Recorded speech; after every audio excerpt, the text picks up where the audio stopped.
Les arbres ne montent pas jusqu'au ciel. Il ne faut pas mettre ses œufs dans le même panier. C'est certain, vous avez déjà entendu ces proverbes, sans peut-être savoir qu'ils sont utilisés en bourse. Ils seront pourtant vos meilleurs alliés pour débuter. Car pour maîtriser les règles du jeu boursier, il faut d'abord en comprendre les mécanismes. Et c'est au travers de maximes populaires qui affleurent dans le langage courant que nous allons le faire. Nous en avons sélectionné 5 que nous allons détailler dans ce nouvel épisode de Bourse au Campus. Il ne faut pas mettre tous ses œufs dans le même panier.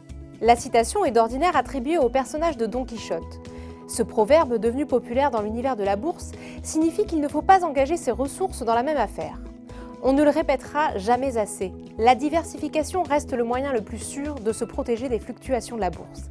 Diversifier, c'est investir sur des valeurs étant le plus possible décorrélées entre elles. C'est-à-dire que les fluctuations d'une ligne n'auront que peu d'impact sur les autres lignes détenues dans votre portefeuille d'actions. Alors oui, en diversifiant vos actifs, le taux de rentabilité sera effectivement moindre. Mais en cas de chute soudaine d'une valeur, vous minimiserez vos pertes. La bourse brûle toujours ce qu'elle a adoré. Volcanique, euphorique. Les adjectifs ne manquent pas pour personnifier et décrire les états d'âme de la bourse. Il faut comprendre que les marchés ont tendance à avoir des idées fixes. Pendant un temps, ils se focalisent sur un secteur, le luxe, les biotech, le numérique. Une forte médiatisation du sujet ou des études très optimistes sur l'évolution d'un secteur ou d'un cours entraînent un emballement et une augmentation du nombre d'acheteurs d'un titre. Les investisseurs spéculent sur la valeur du titre, c'est-à-dire qu'ils anticipent avec un peu trop d'optimisme la croissance des valorisations. La hausse est soudaine, mais revers de la médaille, elle est aussi très fragile. Tôt ou tard, les spéculateurs finissent par prendre conscience que la valeur intrinsèque de l'actif, autrement dit sa valeur réelle, est déconnectée de son prix en bourse. Ils se mettent alors à vendre massivement pour prendre leurs bénéfices, ce qui provoque une violente chute des cours. C'est ce qu'on appelle une bulle spéculative. Vous avez probablement entendu parler de la fameuse bulle spéculative Internet au début des années 2000. À l'époque, les investisseurs parient frénétiquement sur la nouvelle économie qu'ils comparent à une nouvelle révolution industrielle.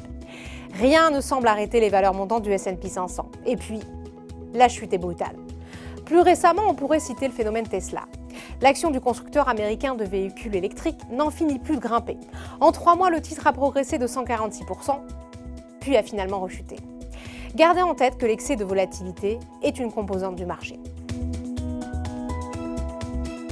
Il faut acheter au son du canon et vendre au son du clairon, ou du violon. Nous venons de le voir, la constance n'est pas vraiment ce qui définit les marchés. Quand l'actualité est favorable, portée notamment par de bons indicateurs économiques comme la consommation, la confiance des ménages, l'indice manufacturier, les marchés ont tendance à surréagir à la hausse. Inversement, ils surréagissent à la baisse quand le contexte économique est mauvais. Ces situations sont la résultante de comportements de groupe dits moutonniers. Ce que nous dit ce proverbe, c'est qu'il faut acheter lorsque la situation économique n'est pas au beau fixe. Les cours sont bas, ce qui permet de faire les meilleures affaires. Lorsque la situation économique est plus favorable, portée par des indices macroéconomiques positifs, il est souvent temps de vendre et de prendre ses bénéfices. Les arbres ne montent pas jusqu'au ciel. La bourse est faite du même bois. Qu'est-ce à dire ?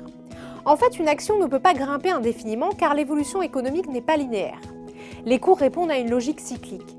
Les hausses peuvent amorcer un atterrissage en douceur, mais le plus souvent, elles encaissent une correction brutale. En bourse, il faut donc garder les yeux ouverts et son esprit critique. Même si tous les indicateurs sont au vert.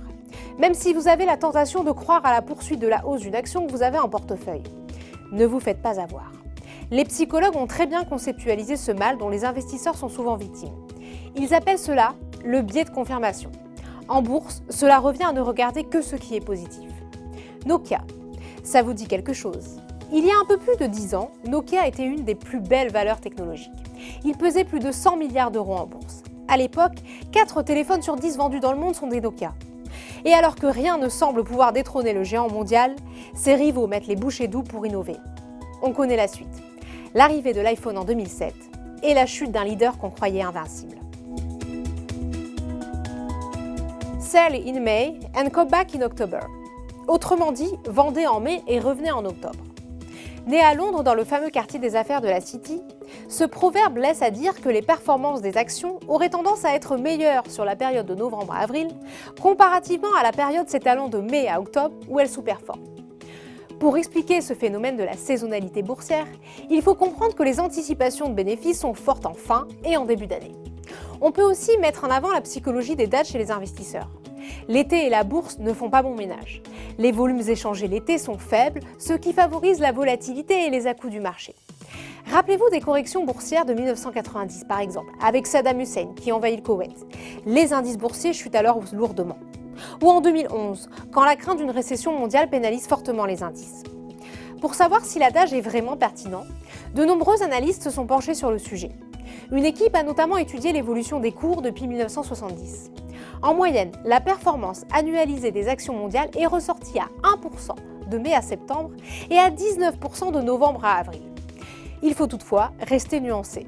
Les adages ne fonctionnent pas toujours. En 2018, les indices de Wall Street ont grimpé, y compris pendant l'été, avant de connaître une violente correction en octobre. Voilà, c'est la fin de ce Bourso Campus. J'espère que ces quelques règles de sagesse financière vous seront bien utiles. À bientôt.